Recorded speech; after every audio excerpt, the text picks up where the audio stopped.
बिस्मिल्लाहिर्रहमानिर्रहीम। शुरू अल्लाह के नाम से जो बड़ा मेहरबान निहायत रहम करने वाला है। एक लड़की की कब्र से आ रही थी बदबू। एक शहर की बात है, एक नौजवान था। वो जब गुजरता था रास्ते में, जब कब्रिस्तान पड़ता था, कब्रिस्तान से जब गुजरता तो मुर्दों के लिए दुआ करते हुए गुजरता था।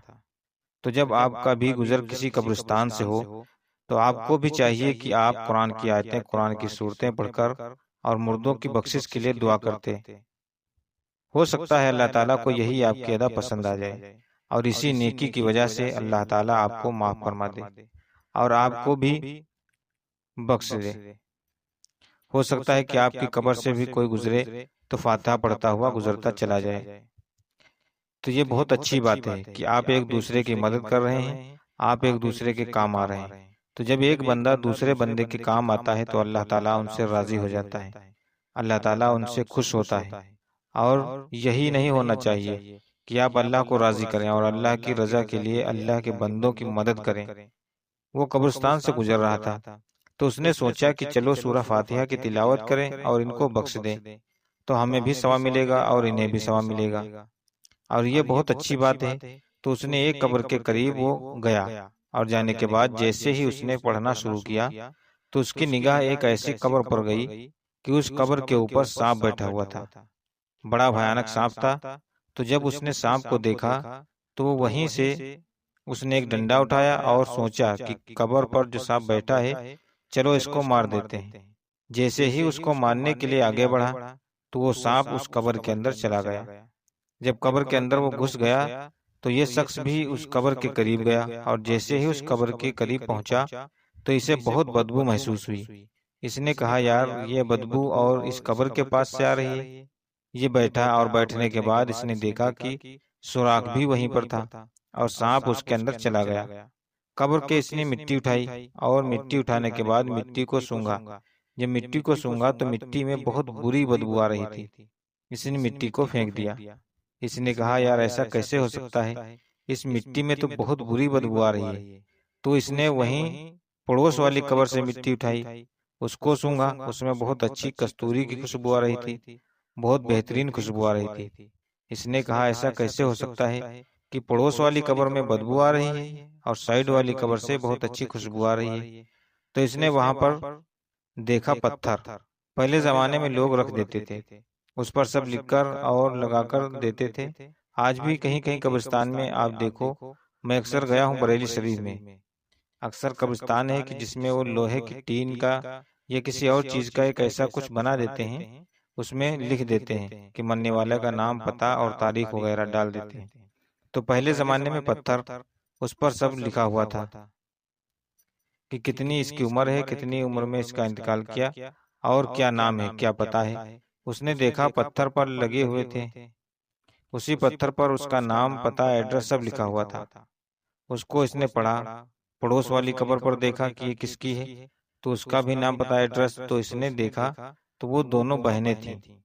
एक की उम्र 25 साल थी, एक की उम्र 20 साल थी।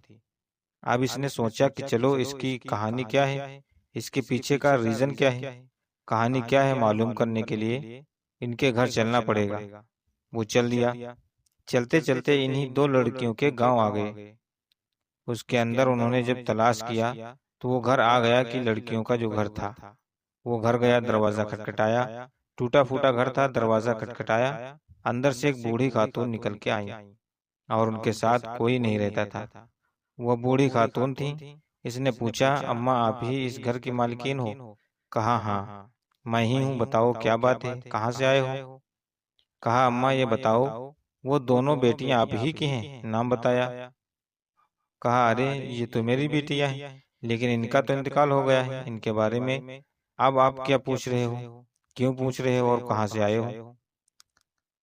आप तो उसने पूरा वाकया आपको उसने बताया कि अम्मा ऐसी बात है कि हम कब्र के पास खड़े होकर फातिहा की तिलावत कर रहे थे, सूरह फातिहा पढ़ रहे थे, तो हमें एक सांप नजर आया जो कब्र के ऊपर बैठा हुआ था। हम उसके पीछे भागे, वो कब्र के अंदर चला गया। मैंने कब्र की मिट्टी को उठाया तो बहुत बदबूदार रही थी, बहुत बदबू मार रही थी। अम्मा पड़ोस वाली कब्र बहुत खुशबूदार थी, उसकी मिट्टी बड़ी खुशबू, और वो दोनों आप ही की बेटियां हैं।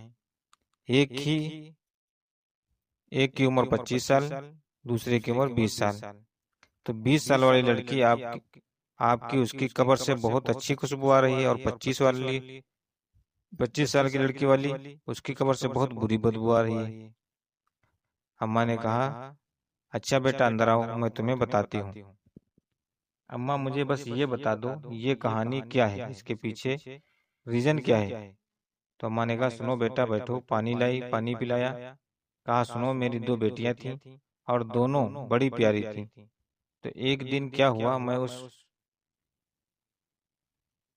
उस वाली की कहानी पहले आपको बताती हूँ जिसकी कब्र से बदबू आ रही थी। कि ऐसा था कि हम और हमारी वो बेटी, हम एक दौर ऐसा था हम पर कि हम बहुत मालदार थे, बहुत ज्यादा पैसे वाले थे। हमारी वो बेटी और हम लंबे सफर पर रास्ते पर गए थे। रास्ते में जंगल भी पड़े, सुनसान जगह, रेगिस्तान भी पड़े। तो हमारे पास पानी वगैरह काफी था, खाना भी हमने रख लिया था। इतना रख लिया था कि अपनी मंजिल पर पहुंच जाएं और खाना खत्म ना हो, पानी खत्म ना हो। तो जब रास्ते में चले, एक जंगल पड़ा, और जंगल से जैसे ही बाहर निकले तो बिल्कुल सुनसान जगह थी। धूप बहुत तेजी के साथ थी। तो दो बाप बेटे, एक आदमी था, उसका एक बेटा, एक वो रास्ते पर तड़प रहे थे, लेटे हुए थे, और बेटा बहुत तेजी के साथ रो रहा था, और उसका बाप, उसकी आंखों में आंसू थे, और वो बहुत कमजोरी से कह रहे थे। तो जैसे ही हमारी सवारी उनके करीब पहुंची तो वो रास्ते में थे। हमारी बेटी जो थी वो रास्ते में अब उनको देखा तो सवारी से उतरी और उनके पास गई।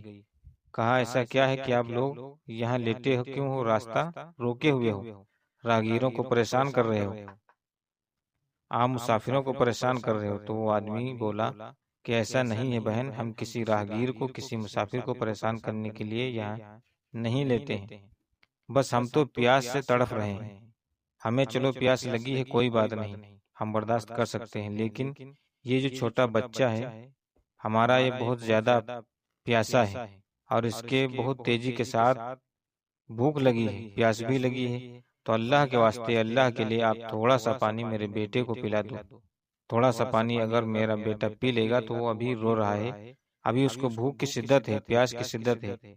जैसे ही उसकी हलक में पानी जाएगा तो उसकी जान बच जाएगी, और फिर मैं यहाँ से उसको लेकर चला जाऊंगा, क्योंकि पता नहीं अभी कितना लंबा सफर है। थोड़ा सा पानी मुझे दे दो, और थोड़ा सा पानी मेरे बेटे को दे दो। और तुम्हारे पास पानी की कमी नहीं है, लेकिन हम प्यासे तड़फ रहे हैं। अगर मेरी इतनी आप हेल्प, मदद कर दें तो अल्लाह की बारगाह में हम आपके लिए बहुत दुआएं करेंगे। उस लड़की ने कहा, उस लड़की ने कहा, वो बूढ़ी कहने लगी कि मेरी बेटी ने उसको धक्का दिया और उसके बेटे को साइड किया और सवारी पर बैठी और आगे बढ़ गई। मैंने उसको लाख कोशिश की मनाने की, बेटी तड़प रही है, बेटा तड़प रहे हैं, इनको प्यास लगी है। और अल्लाह ताला उस बंदे को बहुत ज्यादा पसंद करता है कि जो अल्लाह के बंदों की मदद करता है। और इस टाइम ये प्यासे हैं, बेचारे तड़प रहे हैं, मर जाएंगे, इनको पानी दे दो। मेरी बेटी ने मेरी बात नहीं मानी और जल्दी कहा नहीं देंगे,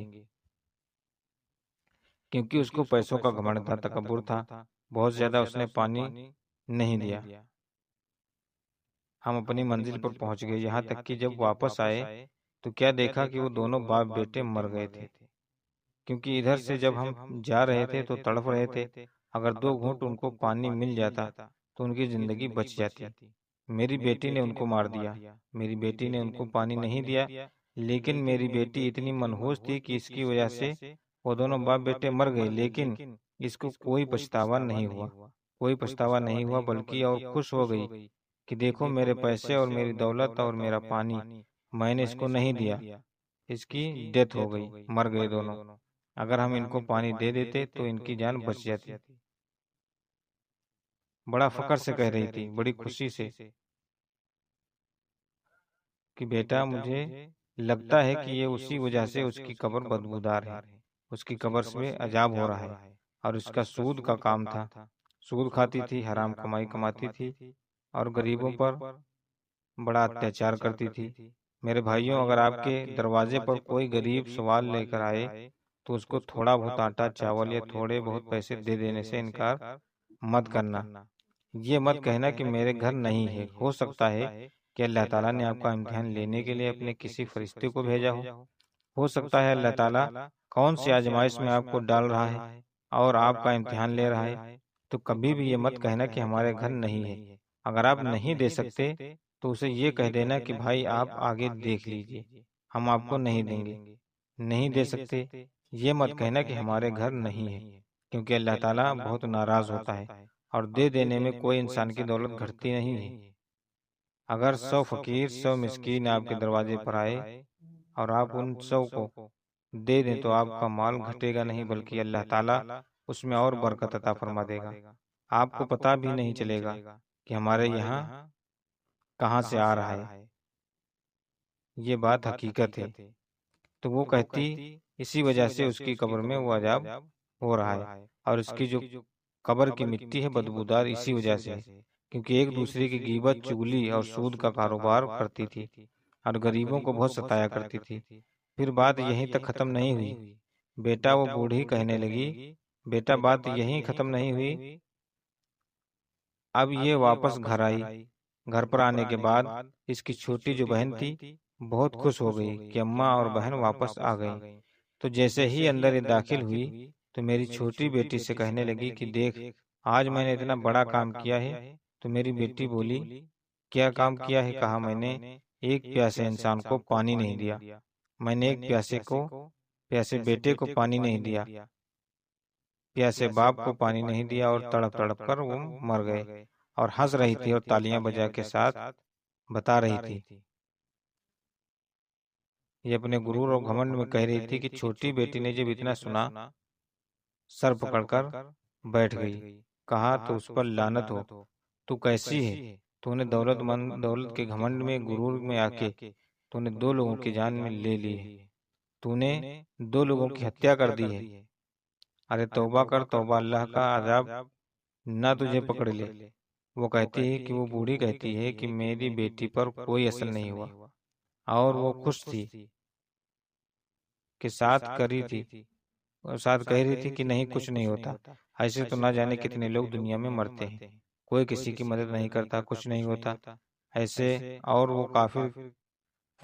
फकर के साथ कह रही थी, तू छोटी बेटी पर इस बात का इतना असर हुआ कि मेरी छोटी बेटी ने फौरन जमीन पर घुटनों के बल अल्लाह की बारगाह में हाथ उठाकर दुआ की, मौला माफ फरमा दे, मौला कहीं इसकी नहूसत की वजह से मुझ पर भी अजाब ना आ जाए, मुझे भी ना पकड़ ले, या अल्लाह माफ फरमा दे।